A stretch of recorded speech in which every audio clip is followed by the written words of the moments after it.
Hi friends, ಎಲ್ಲರೂ ಕೂಡ ನಮಸ್ತೆ. ಇವತ್ತಿನ ವಿಡಿಯೋದಲ್ಲಿ ಏನು ಸಿ ಇ ಟಿ ಎಕ್ಸಾಮ್ ಬರೆದಂಥ ಸ್ಟೂಡೆಂಟಿಗೆ ಕೆ ಎ ವೆಬ್ಸೈಟ್ ಮುಖಾಂತರ ಏನು ಹೊಸ ಅಪ್ಡೇಟ್ಸ್ ಬಂದಿದೆ ಅಂತ ಇವತ್ತಿನ ವಿಡಿಯೋದಲ್ಲಿ ತಿಳಿದುಕೊಳ್ಳೋಣ. ಈಗ ನಮ್ಮೆಲ್ಲ ವಿದ್ಯಾರ್ಥಿಗಳು ಏನು 23-24ನೇ ತಾರೀಕು ಈಗಾಗಲೇ ಏಪ್ರಿಲ್ನಲ್ಲಿ ಎಕ್ಸಾಮ್ನ ಬರೆದು ಕೀ ಆನ್ಸರು ಕೂಡ ಬಿಟ್ಟಿದ್ದಾರೆ. ಈಗಾಗಲೇ OMR ಸೀಟ್ನು ಕೂಡ ಅಪ್ಲೋಡ್ ಮಾಡಿದ್ದಾರೆ. ಎಲ್ಲರೂ ಕೂಡ ಚೆಕ್ ಮಾಡ್ಕೊಂಡಿರ ಅಂತ ತಿಳ್ಕೊಂಡಿನಿ. ಈಗಾಗಲೇ ಏನು ಅಗ್ರಿಕೋಟದಲ್ಲಿ ಎಕ್ಸಾಮ್ ಕೂಡ ಮುಂದೂಡಿದ್ದಾರೆ. ಅದು ಕೂಡ ಅಧಿಕೃತ ವೆಬ್ಸೈಟಲ್ಲಿ ಬಂದಿದೆ. 10ನೇ ತಾರೀಕು 5ನೇ ತಿಂಗಳು ಮೇ ತಿಂಗಳಲ್ಲಿ 10ನೇ ತಾರೀಕು ನಡೆಯುತ್ತೆ. ಅದ್ರ ಬಗ್ಗೆನೂ ಕೂಡ ನಾನು ಹೇಳಿದ್ದೀನಿ. ಇವತ್ತಿನ ವಿಡಿಯೋದಲ್ಲಿ ವಿದ್ಯಾರ್ಥಿಗಳು ಸೀಟ್ ಅಲಾಟ್ಮೆಂಟಿಗೆ ವೆಯ್ಟ್ ಮಾಡ್ತಾ ಇದ್ದಾರೆ ಅಂತಲೂ ಗೊತ್ತು. ಹಾಗೆ ಯಾರೆಲ್ಲ ಡಾಕ್ಯುಮೆಂಟ್ಸ್ಗಳನ್ನು ವೆರಿಫೈ ಮಾಡ್ಕೋಬೇಕೋ ಅವರು ವೆರಿಫೈಗಾಗಿ ಕಾಯ್ತಾ ಇದ್ದಾರೆ ಅಲ್ವಾ.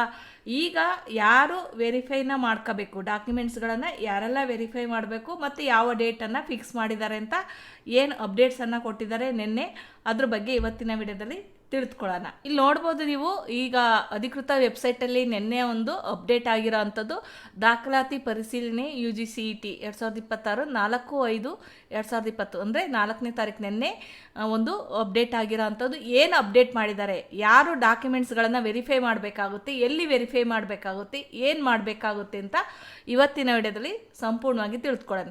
ಹಾಗೆ ಇವತ್ತು ಕೂಡ ಒಂದು ಏನು ಬಂದಿದೆ ಅಂದರೆ ನೋಡ್ಬೋದು, ಇಲ್ಲಿ UGCET ಆನ್ಲೈನ್ ಅರ್ಜಿ ಮುದ್ರಣ ಲಿಂಕ್ ಅಂತ ಇವತ್ತು ಒಂದು ಅಪ್ಡೇಟ್ ಆಗಿರೋ ಅಂಥದ್ದು. ಇದು ಏನಪ್ಪ ಅಂದರೆ ಯಾರೆಲ್ಲ ವಿದ್ಯಾರ್ಥಿಗಳು ತಿದ್ದುಪಡಿ ಮಾಡಿ ಕಾಲೇಜಲ್ಲಿ ಹೋಗಿ ವೆರಿಫೈ ಮಾಡ್ಕೊಂಡಿರ್ತಾರಲ್ಲ ಅಂಥ ವಿದ್ಯಾರ್ಥಿಗಳು ಅವರ ಅಪ್ಲಿಕೇಶನನ್ನು ಡೌನ್ಲೋಡ್ ಮಾಡ್ಕೊಳ್ಳೋಂಥದ್ದು. ಅದು ಕೂಡ ಇವತ್ತಿನ ಒಂದು ಅಪ್ಡೇಟಲ್ಲಿದೆ. ಅಂದರೆ ಯಾರು ತಿದ್ದುಪಡಿ ಮಾಡಿ ಕಾಲೇಜಲ್ಲಿ ವೆರಿಫೈ ಮಾಡ್ಕೊಂಡಿರ್ತಾರೋ ಅವರು ಅವ್ರ ಅಪ್ಲಿಕೇಶನನ್ನು ಪ್ರಿಂಟ್ ಬಂದಿರಲ್ಲ, ವೆರಿಫೈ ಆದಮೇಲೆ ಪ್ರಿಂಟ್ ಬರುತ್ತೆ, ಅವರು ಈ ಒಂದು ಲಿಂಕ್ ಮೇಲೆ ಕ್ಲಿಕ್ ಮಾಡಿ ಅವರ ಒಂದು ಲಾಗಿನ್ ಮಾಡಿ ನೀವು ನಿಮ್ಮ ಒಂದು ಅಪ್ಲಿಕೇಶನನ್ನು ಡೌನ್ಲೋಡ್ ಮಾಡ್ಕೊಳ್ಳಿ ಅಂತ ಇವತ್ತಿನ ವಿಡಿಯೋದಲ್ಲಿ ನಾನು ತಿಳಿಸ್ಕೊಡ್ತಾ ಇದ್ದೀನಿ. ಈಗ ಏನು ದಾಖಲಾತಿ ಪರಿಶೀಲನೆ ಬಗ್ಗೆ ಫಸ್ಟ್ ಸಂಪೂರ್ಣವಾಗಿ ತಿಳಿದುಕೊಳ್ಳೋಣ. ಇಲ್ಲಿ ಏನು ಅಧಿಕೃತವಾಗಿ ಅವರು ಹೊರಡಿಸಿದ್ದಾರೆ ಅಂತೇಳಿ ಇದ್ರ ಮೇಲೆ ನಾವು ಕ್ಲಿಕ್ ಮಾಡಿದಾಗ ಇಲ್ಲಿ ನೋಡ್ಬೋದು ಅಧಿಸೂಚನೆಯನ್ನು ಹೊರಡಿಸಿದ್ದಾರೆ. ಪರೀಕ್ಷಾ ಪ್ರಾಧಿಕಾರದವರು ಒಂದು ಅಧಿಸೂಚನೆಯನ್ನು ಹೊರಡಿಸಿದ್ದಾರೆ. ಏನಪ್ಪ ಇದು, ಯಾವ ರೀತಿ ಒಂದು ಡಾಕ್ಯುಮೆಂಟ್ಸ್ಗಳನ್ನು ಪರಿಶೀಲನೆ ಮಾಡಬೇಕು, UGCET 2026 ಅರ್ಜಿ ನಮೂನೆಯಲ್ಲಿ ಅರ್ಹತಾ ಖಂಡಿಕೆ ಅಂದರೆ ಕ್ಲಾಸಸ್ ಅಂತ ಏನು ಹಾಕಿದ್ರಲ್ಲ, ಕ್ಲಾಸಸ್ A ಕ್ಲಾಸಸ್ B ಅಂತ, ಅವರಿಗೆ ಒಂದು ಕೆಲವೊಬ್ಬರಿಗೆ ಇವ್ರು ಏನಿಲ್ಲಿ ತೋರಿಸಿದ್ದಾರೆ ಅವ್ರು ಮಾತ್ರ ಡಾಕ್ಯುಮೆಂಟ್ಸ್ಗಳನ್ನು ವೆರಿಫೈ ಮಾಡಬೇಕಾಗುತ್ತೆ. ಎಲ್ಲಿ ವೆರಿಫೈ ಮಾಡಬೇಕು, ಏನೇನು ತಗೊಂಡೋಗ್ಬೇಕು ಅಂತ ಸಂಪೂರ್ಣವಾಗಿ ಕೊನೆವರೆಗೂ ನೋಡಿ, ಪ್ರತಿಯೊಬ್ಬರಿಗೂ ಕೂಡ ತಿಳಿಯುತ್ತೆ. ಇಲ್ಲಿ ಕ್ಲಾಸಸ್ A ಅನ್ನೋರಿಗೆ ಇರಲ್ಲ, ಯಾಕೆಂದರೆ ಅವರು ಏನು ಕರ್ನಾಟಕದಲ್ಲಿ 1 to 12th ಇಲ್ಲೇ ಓದಿರ್ತಾರೆ, ಅವರು ಇಲ್ಲೇ ನಿವಾಸಿಯಾಗಿದ್ದರೆ ಅವರು A ಅಂತ ಬರ್ತಾರೆ, ಅವ್ರು ಇರಲ್ಲ. ಇಲ್ಲಿ ಕ್ಲಾಸಸ್ A1 ಯಾರು ಹಾಕಿದ್ದೀರೋ ನೀವು ಅಪ್ಲಿಕೇಶನ್ ಹಾಕ್ಬೇಕಾದ್ರೆ ನಿಮ್ಮ ಅಪ್ಲಿಕೇಶನಲ್ಲಿ ನೀವು ಚೆಕ್ ಮಾಡ್ಕೊಳ್ಳಿ.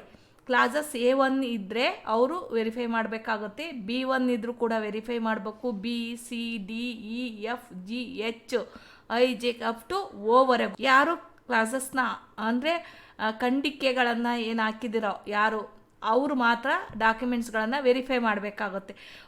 ಅರ್ಹತಾ ಖಂಡಿಕೆಯವರು ದಾಖಲೆಗಳ ಪರಿಶೀಲನೆಗೆ ಹಾಜರಾಗುತ್ತಿಲ್ಲ ಅಂದರೆ ಅಂದರೆ ಯಾರು ನಾನ್ ಕರ್ನಾಟಕ ಅಂತ ಏನಿರ್ತಾರೋ ಅವರು ಅವರು ಮಾತ್ರ ಇಲ್ಲಿ ದಾಖಲೆಗಳನ್ನು ಪರಿಶೀಲಿಸಲಿಕ್ಕೆ ಅವರು ಹಾಜರಾಗಂಗೆ ಇಲ್ಲ.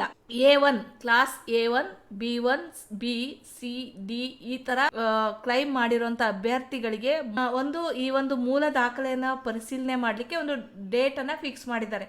ಯಾವ ದಿನಾಂಕ ಅಂತಲೂ ಕೂಡ ಅವರು ಈಗಾಗಲೇ ತಿಳಿಸಿದ್ದಾರೆ ನಿನ್ನೆ. ಯಾವ ದಿನಾಂಕದಿಂದ ಯಾವ ದಿನಾಂಕದವರೆಗೂ ಅಂತ ನಾವು ತಿಳ್ಕೊಳ್ಳೋದಾದರೆ, ಏನು ಮೇ ತಿಂಗಳು, ಈ ತಿಂಗಳು 11ನೇ ತಾರೀಕು 2026ರಿಂದ 22/5/2026ವರೆಗೆ ಅವರು ಡಾಕ್ಯುಮೆಂಟ್ಸ್ಗಳನ್ನು ವೆರಿಫೈ ಮಾಡಬೇಕಾಗುತ್ತೆ. ಎಲ್ಲಿ ವೆರಿಫೈ ಮಾಡೋದು, ಇದು ಆಫ್ಲೈನ್ ಮುಖಾಂತರ, ಆನ್ಲೈನ್ ಅಲ್ಲ. ಆಫ್ಲೈನ್ ಅಂದರೆ ಏನು ಅಂತ ತಿಳ್ಕೊಳ್ಳೋಣ.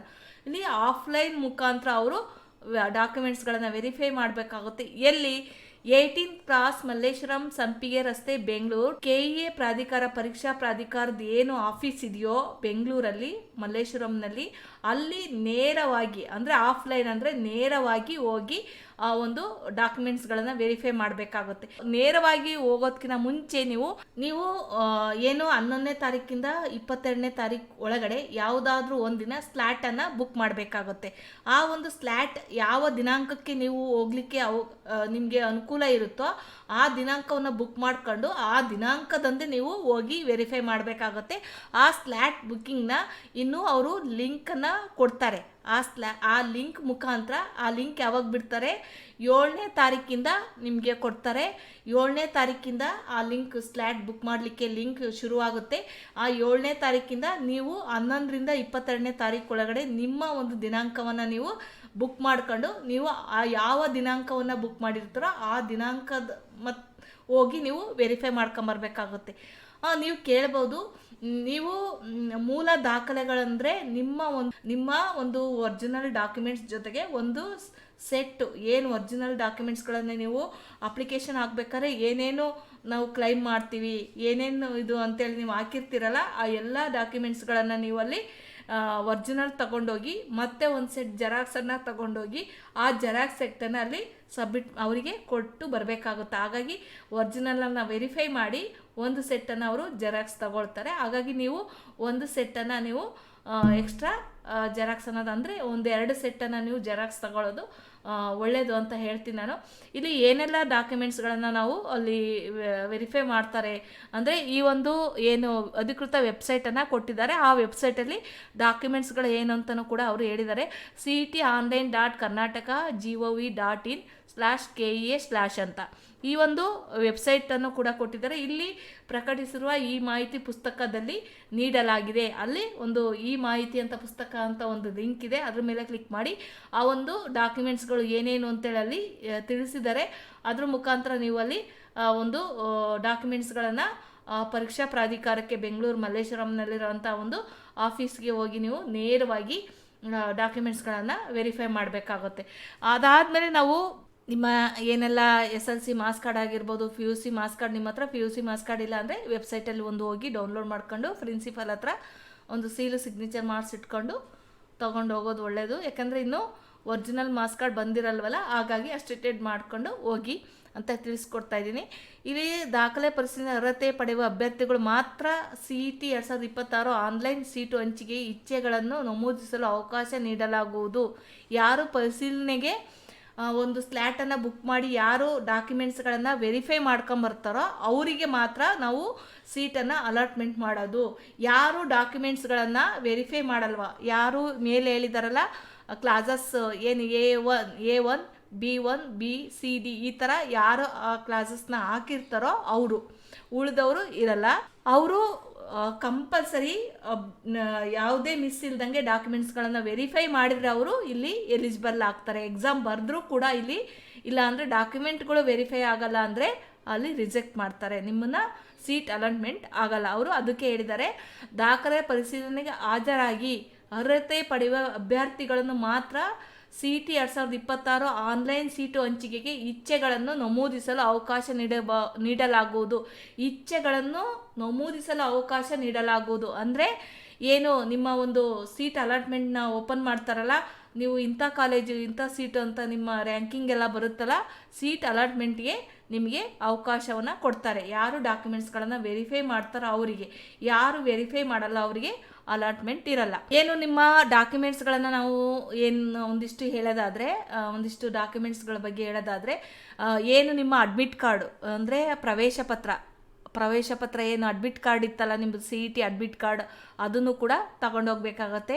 ಗುರುತಿನ ಚೀಟಿ, ಆಧಾರ್ ಕಾರ್ಡ್ ಆಗಿರ್ಬೋದು, ಈ ಥರ ಅದನ್ನು ಕೂಡ, ಮತ್ತು 12th ಮತ್ತು 10th ಮಾರ್ಕ್ಸ್ ಕಾರ್ಡು, ಅವಶ್ಯ ಇರುವ ವ್ಯಾಸಂಗ ಪ್ರಮಾಣ ಪತ್ರ, ಪೋಷಕರ ಪ್ರಮಾಣ ಪತ್ರಗಳು ಮತ್ತು ಅರ್ಹ ಖಂಡಿಕೆಗಳ ಅನುಗುಣವಾಗಿ ಅಂದರೆ ನೀವು ಏನು ಕ್ಲಾಸಸ್ನ ಹಾಕಿದ್ದೀರೋ ಅದಕ್ಕೆ ಸಂಬಂಧಪಟ್ಟ ಸರ್ಟಿಫಿಕೇಟ್ಗಳು, ನೀವು ವ್ಯಾಸಂಗ ಅಂದರೆ ಕನ್ನಡ ಮಾಧ್ಯಮ ಮತ್ತು ರೂರಲ್ ಸರ್ಟಿಫಿಕೇಟ್ ಈ ಥರ ಏನಾದರೂ ಹಾಕಿದರೆ, ನಿಮ್ಮ ಇನ್ಕಮ್ ಸರ್ಟಿಫಿಕೇಟ್, ನಿಮ್ಮ SLC marks card, PUC marks card, ಈ ಥರ ನೀವು ಏನೇನು ಅಲ್ಲಿ ಟಿಕ್ ಮಾಡಿರ್ತೀರೋ ಅದಕ್ಕೆ ಸಂಬಂಧಪಟ್ಟ ಎಲ್ಲ ಒರಿಜಿನಲ್ ಡಾಕ್ಯುಮೆಂಟ್ಸ್ಗಳನ್ನು ನೀವು ತಗೊಂಡೋಗ್ಬೇಕು. ಅದ್ರ ಜೊತೆ ಆ ಎಲ್ಲ ಡಾಕ್ಯುಮೆಂಟ್ಸ್ಗಳ ಒಂದು ಜೆರಾಕ್ಸ್ ಪ್ರತಿಯನ್ನು ಕೂಡ ನೀವು ತಗೊಂಡೋಗ್ಬೇಕಾಗುತ್ತೆ. ಇವಾಗ ಕೇಳ್ಬೋದು, ಇಷ್ಟೆಲ್ಲ ಒರಿಜಿನಲ್ ಡಾಕ್ಯುಮೆಂಟ್ಸ್ಗಳನ್ನು ತಗೊಂಡು ನಾವೇ ಹೋಗಬೇಕೋ ಅಥವಾ ನಮ್ಮ ಪರವಾಗಿ ನಮ್ಮ ಪೇರೆಂಟ್ಸ್ನ ಕಳಿಸ್ಬೋದಾ ಅಂತ ಕೇಳ್ಬೋದು. ಹೌದು, ನೀವೇ ಹೋಗಬೇಕಾಗುತ್ತೆ ಖುದ್ದಾಗಿ. ನಿಮ್ಮ ಜೊತೆಗೆ ನಿಮ್ಮ ಪೇರೆಂಟ್ಸ್ ಮಾತ್ರ ಒಂದು ಇದಕ್ಕೆ ಕರ್ಕೊಂಡು ಹೋಗ್ಬೋದು ಅಷ್ಟೇ. ಯಾರು ವಿದ್ಯಾರ್ಥಿಗಳು ಇದಕ್ಕೆ ಅರ್ಜಿಯನ್ನು ಸಲ್ಲಿಸಿದಾರೋ ಅವರೇ ನೇರವಾಗಿ ಇಲ್ಲಿ ಹೋಗ್ಬೇಕಾಗುತ್ತೆ. ಇಲ್ಲಿ ನೋಡಿರಿ, ಇಲ್ಲಿ ಹೇಳಿದಾರಲ್ಲ, ನೀವು ಖುದ್ದಾಗಿ ಹಾಜರಾಗಬೇಕು ಹಾಗೂ ಬುಕ್ ಮಾಡಿ ನಿಗದಿಪಡಿಸಿಕೊಳ್ಳುವ ದಿನಾಂಕದಂದೇ ಪರಿಶೀಲನೆ ಹಾಜರಾಗಬೇಕು. ಅಭ್ಯರ್ಥಿಗಳ ಪರವಾಗಿ ಬೇರೆ ಯಾರೂ ಹಾಜರಾಗುವಂತಿಲ್ಲ. ಇಲ್ಲಿ ಅವರು ಏನು ಕರೆಕ್ಟಾಗಿ ಅವರು ಸ್ಪಷ್ಟವಾಗಿ ತಿಳಿಸಿದ್ದಾರೆ. ನೀವು ಯಾವ ದಿನಾಂಕವನ್ನು ಬುಕ್ ಮಾಡಿರ್ತೀರೋ ಸ್ಲಾಟಲ್ಲಿ ಆ ದಿನಾಂಕದಂದೇ ನೀವು ಹೋಗಬೇಕಾಗುತ್ತೆ. ಬೇರೆ ದಿನ ಹೋದರೆ ನಿಮ್ಮದು ವೆರಿಫೈ ಮಾಡಲ್ಲ. ಯಾಕೆಂದರೆ ತುಂಬ ಮಕ್ಕಳಿರೋದ್ರಿಂದ ಯಾವ್ಯಾವ ದಿನಾಂಕವನ್ನು ಬುಕ್ ಮಾಡಿರ್ತಾರೋ ಆಯಾ ದಿನಾಂಕಕ್ಕೆ ಆ ಮಕ್ಕಳನ್ನು ಮಾತ್ರ ವೆರಿಫೈ ಮಾಡ್ತಾರೆ. ಖುದ್ದಾಗಿ ನೀವೇ ಯಾರು ಸ್ಟೂಡೆಂಟ್ ಇರ್ತಾರೋ ಅವರು ಹಾಜರಾಗಬೇಕಾಗುತ್ತೆ. ನೀವೇ ಒಬ್ಬರೇ ಹೋಗ್ತೀವಿ ಅಂದರೆ ಓಕೆ, ಇಲ್ಲಾಂದರೆ ನಿಮ್ಮ ಜೊತೆ ನೀವು ಪೇರೆಂಟ್ಸ್ನ ನಿಮ್ಮ ಪರವಾಗಿ ನಿಮ್ಮ ಜೊತೆಗೆ ಅವ್ರನ್ನ ಸಪೋರ್ಟಿವ್ ಆಗಿ ಕರ್ಕೊಂಡು ಹೋಗ್ಬೋದು ಅಷ್ಟೇ. ನಿಮ್ಮ ಪರವಾಗಿ ನಿಮ್ಮ ಪೇರೆಂಟ್ಸ್ ಆಗಲಿ ರಿಲೇಟಿವ್ಸ್ ಆಗಲಿ ಕಳಿಸ್ತೀವಿ ಅಂದರೆ ಆಗಲ್ಲ. ಸ್ಟೂಡೆಂಟು ಖುದ್ದಾಗಿ ಇಲ್ಲಿ ಹೋಗಬೇಕಾಗುತ್ತೆ. ಪರವಾಗಿ ಬೇರೆ ಯಾರನ್ನು ಕೂಡ ಇಲ್ಲಿ ಹಾಜರಾಗುವಂತಿಲ್ಲ ಅಂತ ಅವರು ಸ್ಪಷ್ಟವಾಗಿ ತಿಳಿಸಿದ್ದಾರೆ. ಈಗ ಏನಪ್ಪ ಇದು A1 ಕ್ಲಾಸ್ B1 B1 ಏನು ಕ್ಲಾಸಸ್ನ ಕೊಟ್ಟಿದ್ದಾರೋ ಹೆಂಗೆ ನಾವು ಯಾವ ರೀತಿ ನೋಡ್ಕೊಳ್ಳೋದು, ನೀವು ನಿಮ್ಮ ಒಂದು ಅಪ್ಲಿಕೇಶನಲ್ಲಿ ಬಂದಿರುತ್ತೆ, ನೀವೇನು ಹಾಕಿದ್ದೀರ ಅದು ಇರುತ್ತೆ, ಅವರು ಮಾತ್ರ ಹೋಗಬೇಕಾಗುತ್ತೆ. ನಿಮ್ಗೇನಾದರೂ ಕನ್ನಡದಲ್ಲಿ ಅರ್ಥ ಆಗಲಿಲ್ಲ ಅಂದರೆ ಇಲ್ಲಿ ಇಂಗ್ಲೀಷಲ್ಲೂ ಕೂಡ ಕೊಟ್ಟಿದ್ದಾರೆ, ಓದ್ಕೋಬೋದು. ಏನು ಕಾಸಸ್ A1 B1 ಏನಿದೆಯೋ ಅದು ಯಾವ ಥರ ಇರುತ್ತೆ, ಹಂಗಂದರೆ ಯಾರು, ಏನು ನಾವು ಅಪ್ಲಿಕೇಶನ್ ಹಾಕಿದ್ದೀವಲ್ಲ ಅದು ನಮಗೆ ಅರ್ಥ ಆಗ್ತಾ ಇಲ್ಲ ಅಂದರೆ ನೀವು ಹಾಕಿದ್ದೀರಾ ಈಗಾಗಲೇ ಯಾರ್ಯಾರು ಅಂತ ಈ ಒಂದು ಎಲ್ಲ ಒಂದು ಅವರೇ ಅಧಿಕೃತವಾಗಿ ಕೊಟ್ಟಿರೋವಂಥ ಒಂದು A ಇಂದ O ವರೆಗೆ ಇಲ್ಲೆಲ್ಲ ಯಾರು A1 ಇದ್ದಾರೆ, B1 ಯಾರಿದ್ದಾರೆ, C ಯಾರಿದ್ದಾರೆ, D ಯಾರಿದ್ದಾರೆ, ಎಲ್ಲ ಯಾರ್ಯಾರು ಇದಕ್ಕೆ ಒಳಪಡ್ತಾರೆ ಅನ್ನೋದು ಇಲ್ಲಿ ಒಂದು ಫುಲ್ ಡೀಟೇಲ್ಸ್ ಇದೆ. ಇದನ್ನು ನಾನು ಒಂದು ನಮ್ಮ ವಿಡಿಯೋದ ಕೆಳಗಡೆ ಒಂದು PDF ಅಲ್ಲಿ ಇಟ್ಟಿರ್ತೀನಿ, ಲಿಂಕ್ ಕೂಡ ಕೊಟ್ಟಿರ್ತೀನಿ, ನೀವು ಡೌನ್ಲೋಡ್ ಮಾಡ್ಕೋಬೋದು. ನೀವು ಡೌನ್ಲೋಡ್ ಮಾಡ್ಕೊಂಡ್ರ ಮುಖಾಂತರ ನೀವು ಇದನ್ನು ಅರ್ಥ ಮಾಡ್ಕೊಂಡು ಸರಿಯಾಗಿ ಓದ್ಕೊಂಡು ಅರ್ಥ ಮಾಡ್ಕೊಂಡು ಯಾರು ನಿಮ್ಮ ಅಪ್ಲಿಕೇಶನಲ್ಲಿ A1 ಅಥವಾ B1 C D F ಯಾರು ಹಾಕಿದಾರ, ಕ್ಲಾಸಸ್ನ ಯಾರು ಹಾಕಿದಾರ ಅವರು ಕಡ್ಡಾಯವಾಗಿ ಸ್ಟೂಡೆಂಟೇ ಹೋಗಿ ನಿಮ್ಮ ಒಂದು ಒರಿಜಿನಲ್ ಡಾಕ್ಯುಮೆಂಟ್ಸ್ಗಳು ನೀವೇನು ಕ್ಲೈಮ್ ಎಲ್ಲ ಮಾಡಿದ್ದೀರ ಅದೆಲ್ಲ ಕೂಡ ಡಾಕ್ಯುಮೆಂಟ್ಸ್ನ ತಗೊಂಡು ಹೋಗಬೇಕು. ಮತ್ತು ಅದ್ರ ಜೊತೆ ಒಂದು ಜೆರಾಕ್ಸ್ ಪ್ರತಿನೂ ಕೂಡ ತಗೊಂಡು ಹೋಗ್ಬೇಕಾಗುತ್ತೆ. ಯಾವ ವಿದ್ಯಾರ್ಥಿನೂ ಕೂಡ ತಪ್ಪಿಸ್ಕೊಳ್ಳದೆ ನಿಮ್ಮ ಸ್ಲ್ಯಾಟನ್ನು ಬುಕ್ ಮಾಡ್ಕೊಳ್ಳಿ. ಆ ದಿನಾಂಕಕ್ಕೆ ಏನು 11ನೇ ತಾರೀಕಿನಿಂದ 22ನೇ ತಾರೀಕುವರೆಗೂ ಏನು ಅವ್ರು ಡೇಟನ್ನು ಫಿಕ್ಸ್ ಮಾಡಿದ್ರೆ ಆ ಡೇಟ್ ಒಳಗೆ ಒಂದು ದಿನ ನೀವು ನಿಮ್ಮ ಸ್ಲ್ಯಾಟನ್ನು ಬುಕ್ ಮಾಡಿಕೊಂಡು ನಿಮ್ಮ ಡಾಕ್ಯುಮೆಂಟ್ಸ್ಗಳನ್ನು ವೆರಿಫೈ ಮಾಡ್ಕೊಂಬನ್ನಿ ಅಂತ ಎಲ್ಲರಿಗೂ ಕೂಡ ತಿಳಿಸ್ತಾ, ಎಲ್ಲ ಪೋಷಕರಿಗೂ ಕೂಡ ಮತ್ತು ಎಲ್ಲ ವಿದ್ಯಾರ್ಥಿಗಳು ಕೂಡ ಇದನ್ನು ತಿಳಿಸ್ತಾ ಅಧಿಕೃತವಾಗಿ ಬಂದಿರೋವಂಥ ಒಂದು ಡೀಟೇಲ್ಸ್ ಆಗಿರುತ್ತೆ ಇದು. ಮತ್ತೆ ಇದೇ ರೀತಿ ಅಧಿಕೃತ ಏನು ಅಪ್ಡೇಟ್ಸ್ ಬರುತ್ತೋ ಮತ್ತೆ ಮುಂದಿನ ವಿಡಿಯೋದಲ್ಲಿ ನಿಮಗೆ ತಿಳಿಸ್ತಾ ಹೋಗ್ತೀನಿ. ಈ ವಿಡಿಯೋವನ್ನು ನಿಮ್ಮ ಫ್ರೆಂಡ್ಸು ಕೂಡ ಇರ್ಬೋದು, ನಿಮ್ಮ ಅಕ್ಕಪಕ್ಕದವ್ರು ಇರ್ಬೋದು, ನಿಮ್ಮ ರಿಲೇಟಿವ್ಸ್ ಇರ್ಬೋದು, ಅವ್ರಿಗೂ ಕೂಡ ಈ ವಿಡಿಯೋನ ಶೇರ್ ಮಾಡಿ ಅವರು ಕೂಡ ಈ ವಿಚಾರವನ್ನು ತಿಳ್ಕೊಳ್ಳಿ ಅಂತ ಹೇಳ್ತಾ ಈ ವಿಡಿಯೋವನ್ನು ಸಂಪೂರ್ಣವಾಗಿ ಎಲ್ಲರೂ ಕೂಡ ನೋಡಿದ್ದಕ್ಕೆ ನಿಮ್ಮೆಲ್ಲರಿಗೂ ಕೂಡ ಧನ್ಯವಾದಗಳನ್ನು ತಿಳಿಸ್ತಾ ಥ್ಯಾಂಕ್ ಯು ಫಾರ್ ವಾಚಿಂಗ್. ಮತ್ತೆ ಸಿಗೋಣ.